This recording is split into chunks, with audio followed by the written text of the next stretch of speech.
everyone. It's 2 o'clock on the dot, so thanks for joining. Good afternoon or morning or evening from wherever you are. This is a quick intro to Singapore. So this webinar should be just around 30 minutes, hopefully very clear, concise, and to the point, and we'll definitely have time at the end for questions as well.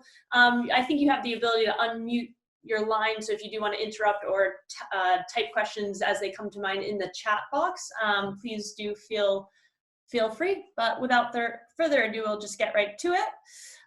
Just to introduce myself, my name is Amanda. I'm the sales director for XO Travel North America, and that's a picture of me in Singapore. I absolutely love the city myself. I've been many times. Today, we're just going to go through some unique selling points of Singapore, the flight connections, transportation and vehicle options, top hotels and experiences, and then just a brief intro on Bintan and Sentosa Island as well. Just if you don't already know, I just wanted to give you an idea of where XO Travel is. We're a Pan-Asia DMC, so we're in Japan and all of Southeast Asia. If you can find Singapore on that map, it's our smallest country. So just to go through the geography, if you don't already know, I mean, Singapore is a thriving and prosperous country. It's a very small island nation on the very southern tip of the Malay Peninsula. So it's characterized by its diamond shape here, and it's become very popular and, of course, a business hub. And its neighboring countries are Malaysia and to the north and Indonesia to the south. So they've come quite a long way since 55 years ago when it became independent. Just to go through Singapore, I mean, it appeals to quite a lot of people. Yes, it is, one of the business hubs, but it is teeming with world-class attractions. There are futuristic skyscrapers. You have quite a bit of contrast because you have the modern buildings with the British colonial heritage buildings as well, and you can see that in the picture from the small red roofs. Those are all heritage shop houses, and then of course things like Garden by the Bay. There's landscape parks, a very clean transportation system, very welcoming and inclusive culture they have there. Clean, convenient, safe, and I just threw in there as well, perfect for foodies due to the fusion food. For the weather, now it's right on the equator, so there are some 8 places in Asia that have a very, very clear-cut monsoon, wet and dry season. And since Singapore is closer to the equator, it's not like a lot of other Asian countries in that regard. Therefore, it's kind of just slightly wet, hot, and humid all year round, really. So it, 70s at night, 80s during the day as a standard, 80s, 90s during the day, all year round. And then it does rain slightly more November through to January. So, but not as drastic as, like I had mentioned, some other Asian nations. Now, just get right to it, the flight connections and transport. From North America specifically, Singapore has more recently become a lot more accessible. So with United code shares and then, of course, Singapore Air, the best airline in the world, you can fly direct. It's one of the longest flights in the world. It's around 18 hours from San Francisco, New York, and Los Angeles. From Mexico and South America, you do have to connect. And then, of course, there's a lot of other connections to other parts of the world, but it's become more accessible than ever, and a lot of people, sorry, I just need to get some people in from the waiting room. What I was saying though, it's more accessible than ever from North America with the new routings. Also, tons of routings from other Pan-Asia regions. So it's very, very popular to do Singapore as a stopover destination if they're flying Singapore Air United, or of course in a multi-country, multi-stop itinerary. So that just gives you an idea from all of our countries how many connections. So it's very popular, of course, as kind of a 3-night stopover for these reasons. Your vehicle options, I mean, simply put, with a a tailor-made or FIT itinerary, you have a wide range of options, from standard, more the Toyota Hilux, to more of the luxury options. So the Mercedes S and E class is more for 1 or 2 packs absolute max, but then the vehicles on the top are a little bit more of a standard in terms of sightseeing and luggage and everything like that as well. So again, it's more about your client, the amount of packs, the budget, and what they need as well. Getting to the hotels, we sell around 60 hotels in Singapore, so there are a lot of good options. So I'm just going to go through a few of the top sellers. One thing I should mention as well is Singapore hotels have done a fantastic job at their refurbs. So these are all newly refurbed. And more recently, they've actually had a big emphasis on sustainability, refillable water bottles, and how to be more energy efficient. So the first hotel I'm going to go through is the Raffles, which is an iconic heritage building. Again, very recently refurbished to keep its original facade, but still with top of the line modern amenities. So it's very, very lush. They also have a Heritage Hall of Fame and dining options to include Michelin star restaurants. So absolutely one of the best options. The Mandarin Oriental, situated in the heart of the marina, and it also has rooms overlooking the marina. So right next to the Esplanade Theaters and City Center. So very good location next to shopping and kind of all the dining options. So really solid option. The Fullerton Bay is my kind of personal favorite. It's located right in the heart of Singapore, close to the Heritage Heart. You see this lovely rooftop lantern bar and swimming pool. It's basically has a sister hotel called the Fullerton right next door, and the Fullerton is a little bit more comparable to the Raffles. It's a heritage building, and then the Fullerton Bay is a little bit more modern, low-rise, kind of a little sister, but still 5-star. What I love about this property is the floor-to-ceiling windows that you can see here that look right out at the marina. So this is my personal favorite. Six Senses has become quite a bit more popular. They actually opened up 2 properties within the past few years. So it is the only property in Singapore that has a wellness focus, and this is located in Chinatown, so really, really good location as well. They have another property called the Maxwell nearby. Of course, much different than the other properties. They are more boutique, a bit smaller, as they're also in some of Singapore's old heritage buildings. The Carlton Hotel is for a solid 4-star option, so a lot better value than some of the other properties in terms of much lower price point, but just 5 minutes away on the MRT and the shopping centers and business districts. So very, very good with a really nice range of amenities. The Park Hotel Clarke Quay, it compares to the Carlton a bit. It's in Clarke Quay, which is the popular nightlife district. So there's tons of restaurants, bars nearby, and really, really good 4-star option. All right, the Warehouse Hotel is a lovely little boutique property down the river. So perfect for young couples. It's really hip, and you have a nice little oasis, if you will. So it is slightly quieter than being right in the center of Clarke Quay, but really, really good option, and it's become popular for those people not looking for those big properties. So nice boutique option. For more mid-range price point, the Hotel Chancellor in Orchard Hill is a great option. 488 rooms, but it's right, again, centrally located and a really just good value for mid-range clients. And just the last mid-range option is the Furama City Center. This is in Chinatown. Again, great rates, great location, so solid for both family and couples.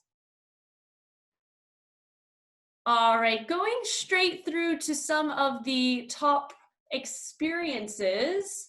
One thing I want to mention is Singapore is really nice to kind of just wander on your own. So, you can definitely recommend guides for clients that, want that guided experience. And Singapore is also easy to kind of just wander. It's safe. The transportation networks are good. So most people are going to do a nice mix, a few tours based on their interests and free time. So this particular tour is just a bestseller simply because it's an intro to the city. You go to the Old Civic District, Chinatown, and then you end either at the Marina Bay Sands Sky Park or the National Orchid Garden. So either or based on the client's interest and location. And it's good for, people doing a stopover as kind of your first tour, your intro to the city, or also for people who just have limited time and they just want that guided experience to really maximize it. This, is a bucket list, or, this is when clients see this picture, it definitely makes them want to go to Singapore. So of course there's touring around this, or they can do it on their own. But of course there's the Skywalk in the marina area. Best to do in the evening because it actually lights up. And you can also see the night show. So really, really fun option. The Michelin Guide Food Tour is it's a classic city tour that takes guests into the ethnic enclaves. So that's basically Chinatown, the Malay area, and then the Little India area. So this is what I like about Singapore the most, is you can try this fusion foods that come from all the ethnicities that live and reside in Singapore. So it's a nice cultural foodie type tour. I should mention there's tons of food tours. This just happens to be one of the best sellers. And then the Colonial Heritage Walking Tour. So this is for someone who wants more of an in-depth architectural walking tour of Singapore. So basically there's a small area where, all the old British buildings are, the old Parliament House, City Hall, Old Supreme Court, state-of-the-art museums. So that is in this particular area. And it's mostly for clients that want that more in-depth tour for history. Ethnic tree saw tour. Now, tree saw is kind of like a kind of old school Asian taxi, but they still have them all over Asia. And this one goes through the Malay and Little India areas. A lot of really bright buildings, mosques. So it's this I think is probably a good default to option after you do the Singapore city tour, entry tour. This can, really have you explore some of the cultural heritage areas a little bit deeper. And of course, there's tons of other activities, so I'm not going to get into each and every one, but you can do vintage sidecars. They have duck tours, which I'm in Boston, and we have one very, very similar that looks just like it, even the bus. There's cooking classes, and then there's a really cool supercar experience. The Singapore has hosts the Formula One, so it's along that track. Private dining experiences. There are some museum visits with experts available. If you have more active clients, there are cycling options available, and then a really cool urban farming experience as well. And then I just want to introduce now the beach extensions, so the island resorts off of Singapore's southern coast. The first one is Sentosa Island. Now, Sentosa Island is connected to the city. So Singapore is literally right north of there. As you can see, it's connected by road. That road actually also even has a walking bridge, and you can also get there by train as well. So you can either do it as a day trip, or clients can stay there for an alternative stay as well. So either way, it's very, very accessible. As you can see, most activities are on the west part of the island, and then the right side is a little bit more of the sprawling hotels and golf courses. Now, Sentosa does have a few beaches, and you'll see some of the beaches as well off of the resorts. Now, these beaches, you're not necessarily going to Singapore to go to these beaches, okay? It's just nice to be on the water and have the option as well. There will be better kind of standalone beach destinations, but as a stopover where you get the contrast of having the city as an option, it is, you know, it's nice to have the contrast and have both the options there. Now, as you can see, the activities in Sentosa, they are quite family friendly. So there's tons of attractions, but there's the skyline, you have like the indoor skydiving, the go-karts, the zip lining. So you really have quite a bit. Again, quite a family focus. You have the aquariums, Adventureland, these water light shows, as well as Universal Studios. And there are more theme parks in addition to Universal as well. Just to go through some lodging options to give you an idea of what the hotels are like in Sentosa, since you're not, you know, in the city center, the hotels have more room, as you can see in this picture, like the Capella. This is a brand new, you know, 5-star luxe option, so great for high-end families. You know, it's literally set on 30 acres of, you know, landscape grounds, which you couldn't achieve in the city. So there's definitely pros and cons in staying in both, but it's definitely a good option. And then of course, tons of activities you can do from the resort and everything. And this was the, you know, famous meeting point of Trump and Kim Jong-un. So I don't know if that's a good or bad thing, but you know, that's where the meeting happened.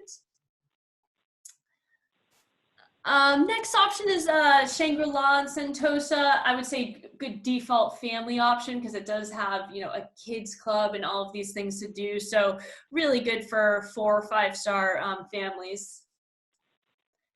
Oh, I forgot to mention Shangri-La also has this, you know, nice kind of private beach here on this cove. So it's partial private, and then partial goes on to the public beach. Village Hotel is a fantastic option for, you know, it's a low rise, but still 600 rooms, but it's a much lower price point than the other two we mentioned, and, you know, just a really fun, really high quality property, so more of that 4-star level. And Bintan Island, it's another beach extension south of Singapore. All right, so it's just 55 minutes by ferry, and the ferry terminal is only 10 minutes from Changi Airport, so Singapore Airport. So I would say, you know, they have the range of hotels. The main difference is, you know, Sentosa, of course, will have those theme parks. I would say a little bit more kid focused. So if you have clients that are slightly more discerning, that don't care about those particular sites, then this might be the better option for them. But either way, there is quite a large range of activities. The island's slightly more south. It does get a little bit more rain. It's slightly more temperamental than Singapore City itself. So you will see more rain November through to February. And there's just a little picture for you. So you can see 55-minute ferry from Singapore, but Bintan is actually Indonesia. So it's actually way more accessible from Singapore than Indonesia. So just keep that in mind, but your clients would be going through customs if they visited Bintan, but for US and Canada anyway, no visas needed for any of this. And then just to go through a few hotel options, Sinjaya Bintan is your kind of more ultra luxe option, but as you can see here, it's absolutely beautiful. So really high range of amenities and relaxation, spa, and activities as well. Banyan Tree, again, it competes with the last property, but it's more of a villa style property. So it's a private beachfront. So it's just probably one of the best options. And then right next door is the Exana. So that of course is Banyan Tree's 4-star sister brand, slightly more geared toward families, but same beautiful patch of beach, and so a very nice option, and then still adequate for couples at a lower price point as well. And then just to give you an idea of activities, there's turtle conservation, there's cultural touring, snorkeling, mangrove tours, and of course hiking, and also world-class golf. One important thing I wanted to point out is I'll send everyone, the presentation, but if you haven't already, all of our tours, like all of the example itineraries or day experiences I went through, is all on our tariff. So you could even download it, get pricing right away, as long as you're signed in and have an account. And it's also good to kind of send out feelers to your clients, how does this tour look? Do you think you would enjoy that? How does this Michelin food tour, does that interest you or excite you? So do keep that in mind, and just shoot me an email if you don't already have access and want it. Please do jot down my email address, and if any questions come through at a later date, just let me know. Thanks so much for joining.